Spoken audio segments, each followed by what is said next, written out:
I thought the proudest day of my life would be the day I received my white coat as a medical student, until I realized not a single person from my family showed up. My parents and brother stayed home for a birthday party instead. For a dog. Then, as I stood on stage, my phone buzzed with a text from Mom. Something came up. We'll celebrate later. Followed by 18 missed calls. I'm Gloria Reed, 25 years old, and I have just completed one of the most grueling years of my life at Johns Hopkins University School of Medicine. It should have been the proudest moment I'd ever experienced. The day when years of sleepless nights, exhausting 12-hour clinical rotations, juggling part-time jobs at a campus cafe, and tutoring center finally meant something. But in my family, I was never the star of the show. I was more like the stage crew, always working behind the scenes but never stepping into the spotlight. All the attention, all the praise, all the emotional energy of my parents was poured entirely into Sam, my younger brother. Sam is only 22, charming, creative, and has been pursuing an acting career for the past 3 years. With a few thousand followers on Instagram, every headshot he posted or local theater production he appeared in drew endless enthusiasm from my parents. They constantly bragged about him to anyone who would listen. And me? I was always there, reliable and hardworking, but never truly seen. My academic achievements, my full scholarship, the clinical excellence awards I received were met with nothing more than a distracted nod. Throughout my 4 years of pre-medical school, I supported myself almost entirely. My scholarship covered tuition, but to manage rent, food, and textbooks, I worked early mornings and late nights. There were shifts when I finished at 2 a.m., dragged myself back to my small apartment, barely able to sleep, only to wake up at 5:30 a.m. for morning rounds. Yet I never complained. I simply told myself that white coat ceremony day would make it all worthwhile. The moment when my parents and Sam would sit in the audience, beaming as I walked across the stage, proud to finally be in medical school. I held on to that image for months. That day finally came. I woke up in my tiny room, sunlight streaming through the window. I carefully pressed my navy blue blouse and knee-length skirt, polished my shoes, and sat in front of the mirror for a long time. On my desk lay a copy of the invitation I had sent my parents weeks earlier. I had called them repeatedly. They promised. They said they wouldn't miss it. I believed them the way a child believes in promises. But that morning, as I gathered my things before heading to the ceremony hall, my phone buzzed. A new message in the family group chat from my mother. "Sweetie, something came up. We can't make it today. We'll celebrate with you later." I froze. Moments later, Sam posted a photo on Instagram showing all 3 of them in the backyard with Max, our family dog, wearing a party hat. The caption read, "Happy 5th birthday, Max." Nothing beats quality time with family. In that frame, my family was complete. Except for me, the one in professional attire about to step into the most significant moment of her life. If your family has ever made you feel invisible like this, drop a heart in the comments so I know I'm not the only one. I sat there stunned, the air knocked out of my lungs. In that moment, I realized what I had been ignoring for years. To them, my white coat ceremony wasn't worth attending. They had no hesitation choosing a birthday party for a dog over me. The ceremony hall was decorated with white and blue banners bearing the Johns Hopkins emblem. Clusters of families gathered, holding flowers, mothers adjusting their children's collars, fathers wiping tears of pride. I walked slowly through the crowd alone. Around me, there were no familiar faces, no flowers, no warm words. Only a hollow silence pressing against my chest. I ran into classmates who introduced me to their parents holding bouquets. I forced a smile, but my eyes kept drifting toward the entrance, scanning every arriving guest. They weren't there. The ceremony began. Music swelled. The dean spoke about the rigorous journey ahead, about the privilege and responsibility of becoming a physician. I listened, but my mind was elsewhere. The image of my parents laughing around Max haunted me. I wondered if they thought of me, for even a second. Names were called one by one. Each student walked to the stage accompanied by a family member. I watched mothers helping their daughters into their white coats with trembling hands. fathers carefully adjusting their sons' lapels. Signs lifted with messages like, "We're so proud of you, doctor." When my turn came, the announcer's voice rang out. Gloria Reed, Johns Hopkins University School of Medicine. I stood and stepped into the aisle alone. I had told my mother weeks ago that I wanted her to help me button my white coat after I put it on. I had dreamed of that moment. But as I walked toward the stage, no one walked beside me. Just as I reached the stage, my phone vibrated violently in my pocket. As the dean helped me into my coat, the buzzing continued. After taking my photo and stepping aside, I quickly glanced at the screen. A message from my mother. "Call us back. It's urgent." Before I could process it, my phone started vibrating again. Within minutes, the screen showed 18 missed calls. The sounds of celebration around me became distorted noise. I returned to my seat, silencing the phone with shaking hands. None of them were here, yet they were calling me relentlessly as if some crisis required me to drop everything. I looked around at families embracing for photos. I bit my lip, holding back tears. In the moment when I should have felt most accomplished, I only felt small and invisible. That emptiness pulled me back to my childhood. I remembered when I won a regional science competition at 15. My parents weren't in the audience. They took Sam to an audition. There was another time when I was 13 and broke my wrist during soccer practice. My mother told me to ice it and rest. But when Sam got a minor scrape, she rushed him to urgent care. I remembered my 18th birthday. I got a card with $20. 2 months later, on Sam's birthday, he got professional acting headshots. That's how love was distributed in our house. Looking back, I realized the pain of today was not sudden. It was the culmination of a lifelong pattern of being overlooked. From a young age, I had been taught that my achievements were unremarkable, while Sam's smallest accomplishment was enough to make the entire universe of my family revolve around him. I left the ceremony hall while everyone else lingered. On the drive back to my Baltimore apartment, my phone kept buzzing. I deliberately ignored them. When I finally got home, took off my white coat, and collapsed onto the couch, the ringing started again. A video call. At last, in a moment of anger mixed with curiosity, I answered. My father's face appeared on the screen, his eyes filled with irritation. The first words out of his mouth weren't congratulations. Instead, his voice came sharp and impatient. "Gloria, finally. Listen, Sam wrote a check for Max's custom birthday cake and it bounced. The bakery's threatening to call the police if he doesn't settle it. We need you to transfer money right now." I stared at him in shock. All the anger I had bottled up came surging back. I gave a bitter laugh. "Do you even know what day it is today?" My father frowned. "Gloria, this is urgent. You've got savings, don't you? You're responsible with money. The family needs your help." His words struck me like a familiar refrain. When I earned scholarships, they only said I was saving the family money. When I worked grueling shifts, they brushed it off with, "Gloria's used to hard work." And now, even as I wore a white coat from a ceremony they couldn't attend, they were asking me to rescue Sam from reckless debt. I trembled as I answered. "You skipped my white coat ceremony for a dog's birthday party, and now you're calling just to demand money. Have you ever once thought about how I feel?" Before I could finish, my mother's face appeared on the screen, her voice sharp. "Gloria, don't be selfish. This is when your family needs you most. Your brother is panicking. Don't you care about him?" I sat there, my heart pounding. Selfish. I had worked for years to support myself, never asking them for a single cent. And today, when I should have been celebrated, they were calling me selfish because I refused to shoulder Sam's debt. In the background, I heard Sam's voice. "Can you transfer the money tonight? The bakery said if it's not paid, they'll ruin my credit. You don't want me to lose opportunities, do you?" I bit my lips so hard it hurt, then drew a deep breath before saying firmly, "I am not responsible for Sam's mistakes." Then I hung up. The apartment suddenly felt suffocatingly silent.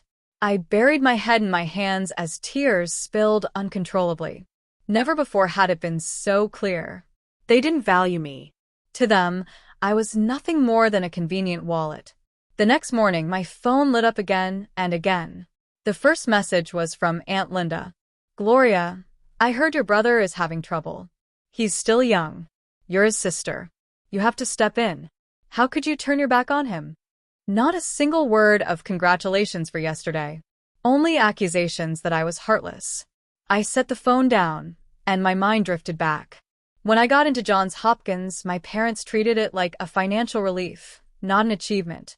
Every milestone I reached was met with silence, while Sam's smallest successes were celebrated like miracles. I finally understood. In their eyes, love was for Sam. Responsibility was for me. 2 months after, on a Tuesday morning, I was reviewing my class notes when the phone rang. A woman's voice came through. Hello, Miss Reed. We're calling to confirm a transfer from your account. The transfer is for $3,200. Would you like to confirm this? I went cold. I'm sorry, what? I never requested any transfer. The woman read the details. The transaction had been initiated from my parents' address. I froze. They had used the old login information I once gave them for emergencies. I had never changed the password, hoping they would respect that boundary. And now that trust had been trampled, I immediately instructed the bank to cancel the transaction. As I hung up, my entire body trembled with rage. They hadn't just abandoned me on the most important day of my life. They hadn't just demanded I cover Sam's debts. Now they had crossed into outright theft. I called my mother. Her voice came through, deceptively gentle. Gloria, I was just about to call you. I gripped the phone tightly. Mom, why is there a transaction from my account? $3,200 transferred to Sam. Do you know anything about this? Brief silence. Then her voice returned, casual. Oh, Gloria, don't be so dramatic. Sam needed money for Max's vet appointment. The dog caught a flu. That dog is family. I went numb. Family, the sacred word I had clung to, had been twisted into an excuse to justify exploitation. In that moment, something inside me broke. The last thread of trust snapped completely. I hung up, threw the phone onto the table, and sank to the floor. I realized that if I kept letting them into my life, this would never be the last time. They would keep taking my money, my effort, my peace. The time had come to decide. Would I keep being the sacrificial shadow, or would I rise and claim my own life? The first thing I did the next morning was change every password. Bank accounts, emails, student portals, social media. I called the bank to activate two-factor authentication and moved every cent into a new account. For the first time in years, I felt truly in control. Cutting off contact wasn't easy, but necessary. I muted the family group chat and stopped taking their calls. I no longer owed them answers. I was Gloria, and I was learning to live for myself.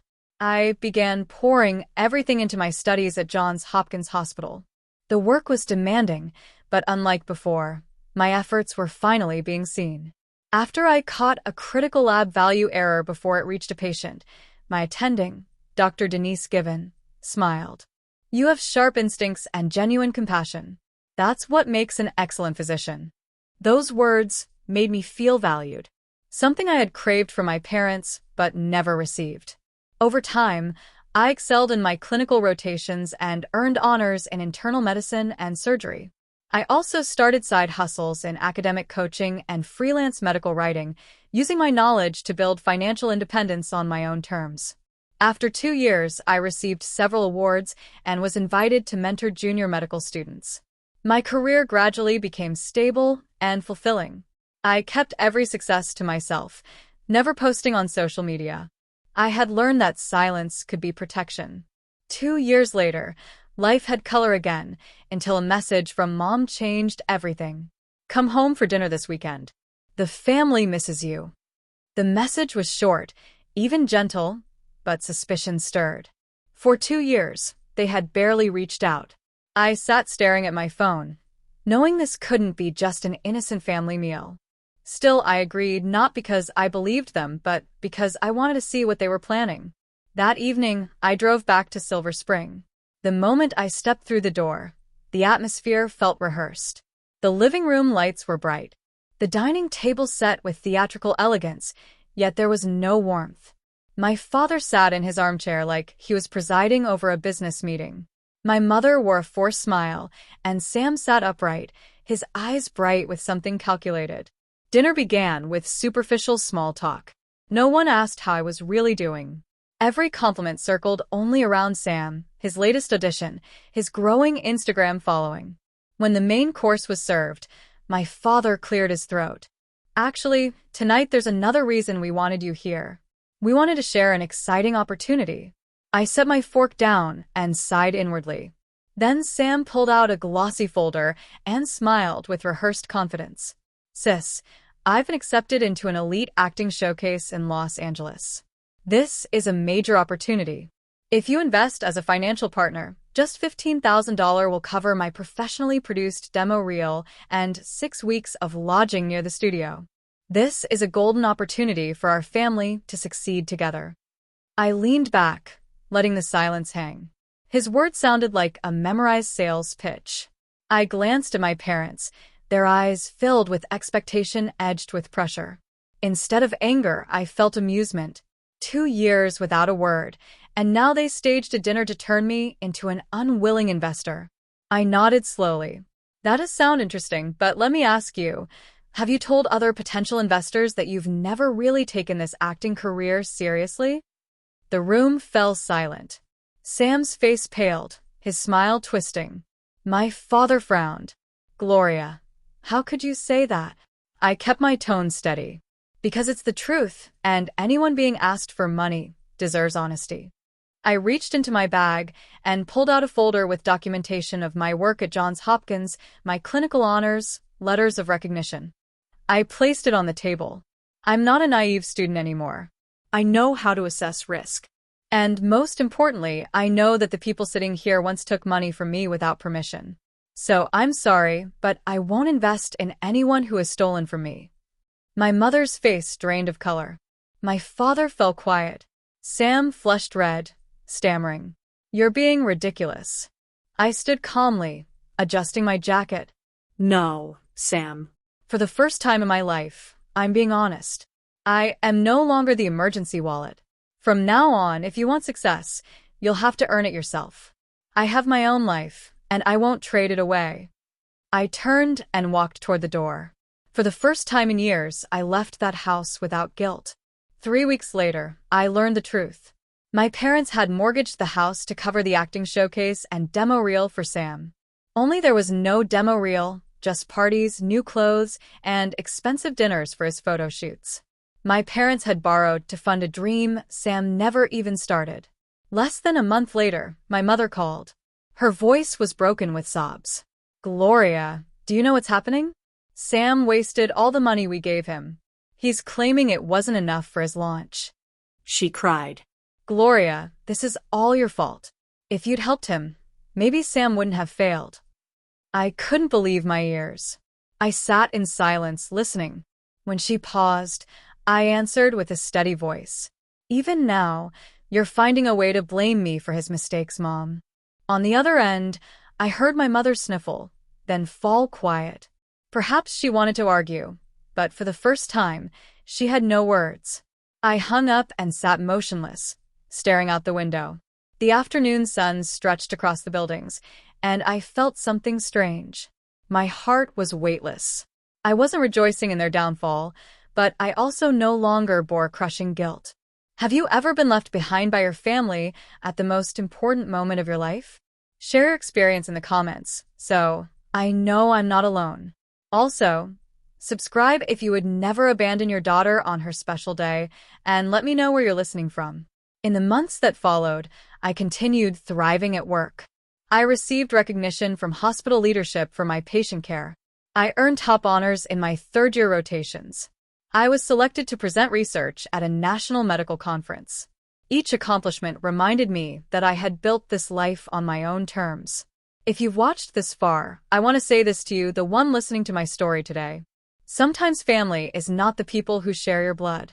Real family is the people who stand by you in your darkest moments. The ones who see you, believe in you, and rejoice when you succeed. So if you've ever been abandoned at your most important moment, if you've ever felt invisible in your own home, Please don't believe that your worth depends on them.